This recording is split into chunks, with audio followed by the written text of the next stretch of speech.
From Nursery to Nunnery, Linda Edgerton.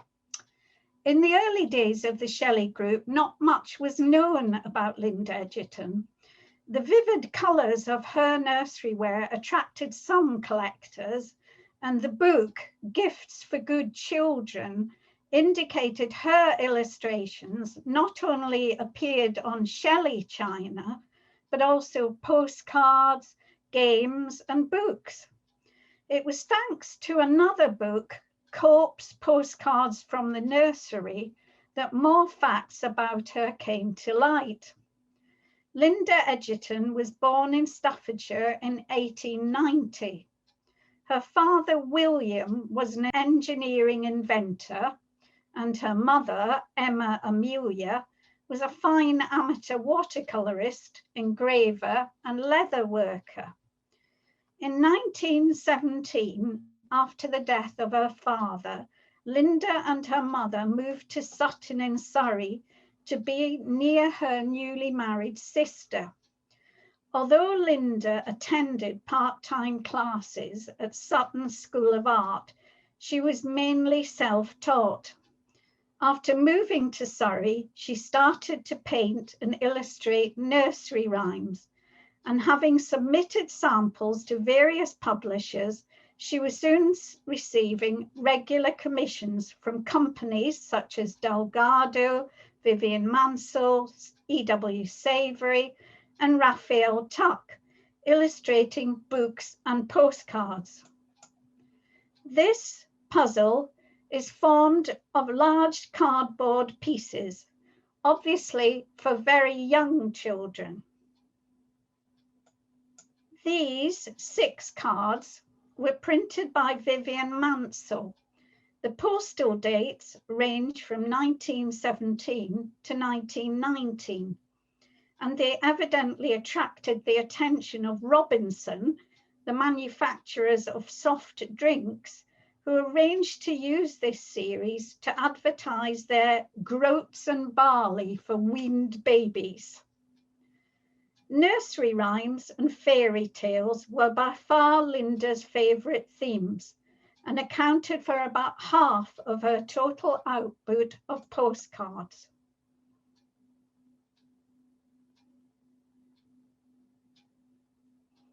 A selection here, also issued by Vivian Mansell, shows how her style didn't alter a great deal over the years. These were issued 1919 to 1923. The next ones, showing in quotes the way, are a little different, and they have a small scene at the top. It's the way we sing a song, the way we go to bed, the way we go to church. While this series of what could be called pantomime characters, such as Dick Whittington, are probably closest to the illustrations she did for Shelley and are postmarked in the main for 1923. Just 3 numbers later in Mansell's catalogue are these riddle cards. It's not known if she provided the riddles or just illustrated the cards. Around this time, Linda was also producing designs for E.W. Savory. These hand-coloured postcards are unusual in that they are not nursery rhymes, and the themes seem more reminiscent of the Second World War, which was years away. For another publisher, Salmon, this series of 1934-5 show how she was even popular in Europe, with the company issuing the cards in Dutch. Die taart is de groot voor twee, we snoept met ons mee. Well known, of course, to everybody. Linda's simple, naive style struck the right note with parents buying books and toys for the very young. Her appealing little characters were ideally suited to play books and early learning primers. She wrote and illustrated many playbooks for Mansell and Tuck, which began to appear in bookshops at the end of the First World War. Her inventive streak also led her into toy making. She made prototypes of many of the toys that appear on her postcards. For E.W. Savory, she designed the carrot train, Miss Leek, and the turnip lantern, with instructions on how to make them. I wonder what the other cards in the series make. Evidently, she even made more complex models just to amuse her own family. Many of her books and postcards were designed with perforation and simple mechanical movement for cutting out and making up as models. This Little Red Riding Hood perforated card can be cut and bent so that it stands up in 3D. There are other rhymes in this type of card, but such items are scarce today as so many were cut up by eager youngsters.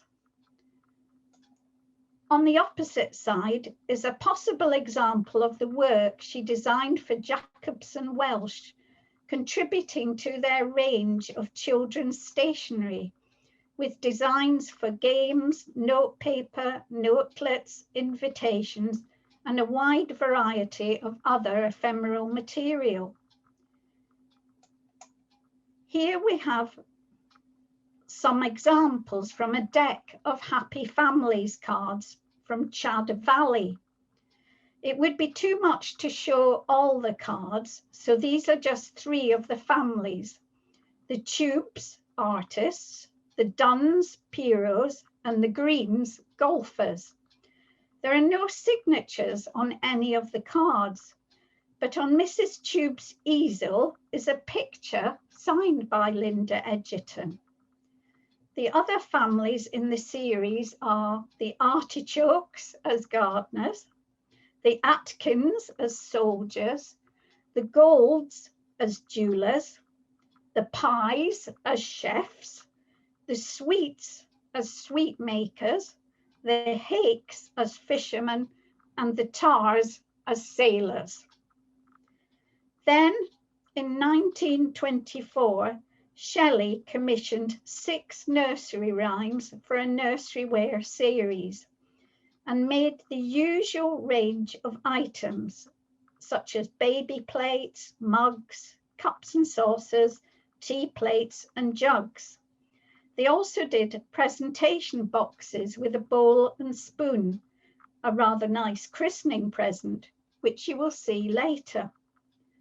None of the pieces appear to have a pattern number on the bottom, but in the pattern books there is a date at the top of one of the pages of July 1924. Also at the top of each page are the numbers 169A, 170A, and 182A, and there is also reference to copper plates 385 and 394. In the main, all the wear has the 1916 to 24 Shelley back stamp, with a couple of pieces having the 1925 back stamp, showing they were produced throughout the 1920s. Of the 6 patterns, 3 have a rhyme of about 4 lines, and each pattern has its own colour trim. They are not always signed, but sometimes you can find initials somewhere on the piece. In no particular order, the first one is Mary, Mary with a mauve band. The rhyme is Mary, Mary, quite contrary, and little Teddy too, having picked this tiny posy just for you. There is no signature, but if you look closely, you can see that there is an LE on the watering can. There is also an M on Mary's pinafore. You will see this cropping up a lot on Linda's illustrations, and sometimes on the postcards there will be a name on the child's chest. She must have been fond of teddy bears, as they appear a lot, especially with these jointed arms.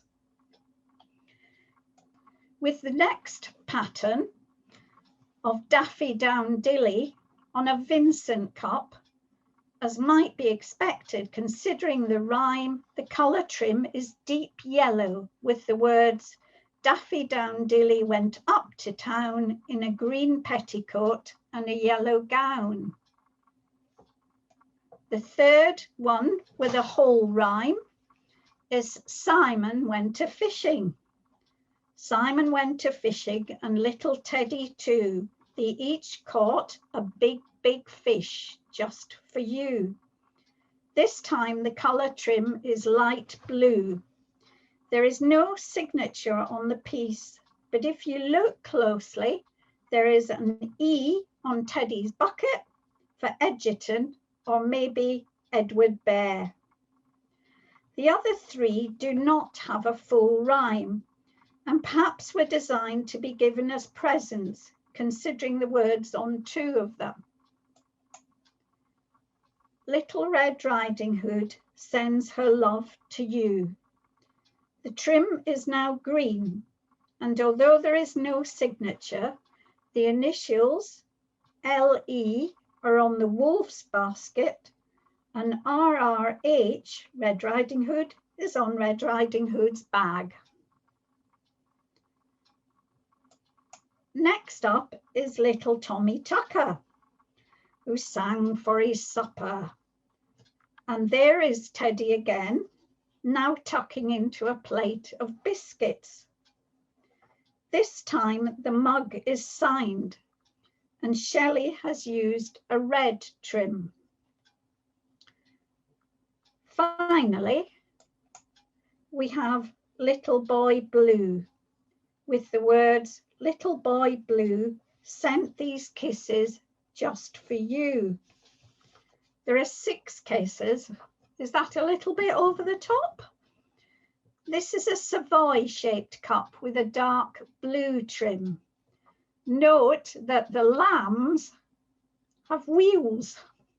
This is another common trait of Linda's designs and appears frequently on her postcards. There are variations on the designs. From the pattern books, the illustration for the cups and mugs was in the form of a strip that went round the cups, and there was a different motif for the flatware with a central picture. However, on some flatware, the decorator has used the strip cut up, such as Little Tommy Tucker, Mary, Mary Quite Contrary, Little Red Riding Hood, and on this much used baby plate with Simon on it. Here, the central motifs are Little Tommy Tucker and Daffy Down Dilly, both of which also have a signature. I mentioned the boxed presentation bowl with a silver spoon. Here in close-up, showing the bowl with Simon fishing. This time there is the central motif, but no sign of a signature or even an initial. From the pattern book, it appears each illustration for the flatware was based around a central tree, except for Little Red Riding Hood. There were also egg cups, if anyone out there has got one. According to the pattern books, they did not use all of the illustration, but just a small part of each one, and they didn't include the main character.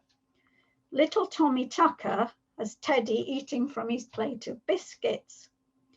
Mary has the pot of flowers with Teddy in his watering can. Simon has Teddy fishing in his pail. Daffy Down Dilly is just the town on the hill with grass and daffodils. Little Red Riding Hood has the wolf approaching the cottage door. And Little Boy Blue has just a row of lambs.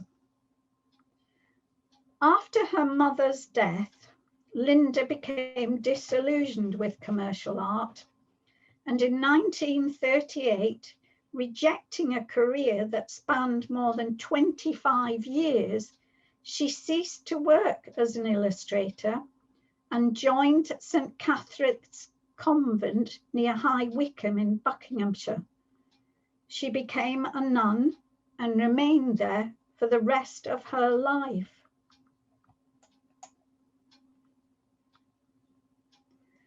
Lovers of more sophisticated illustrations might regard Linda Edgerton's work as naive, but many find her chubby children irresistible, and I hope you do too.